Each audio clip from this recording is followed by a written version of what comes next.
Kāpēc tavs sups nekustās uz priekšu? Biežākās iesācēja kļūdas airējot.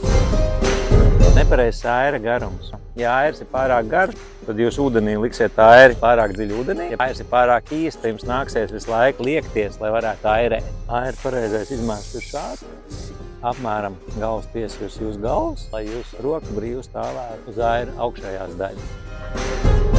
Lāpstiņa ūdenī atrodas pārāk dziļi vai pārāk sekli, un jūs tērējat pārāk lielu resursu, lai airētu. Aira lāpstiņai ir jābūt optimālā pozīcijā. Optimālais aira iegremdēšanas dziļums ir apmēram šeit. Tad jums ir maksimālā jauda no aira iegremdēšanas ūdenī. Jums ir jācenšas airēt pēc iespējas tuvāk supam, lai sups iet pēc iespējas tālāk uz priekšu taisnveidā. Ne šeit. Ja, ne šeit, ne šeit. Iespējas tuvāk, nepieskaroties pašam supam.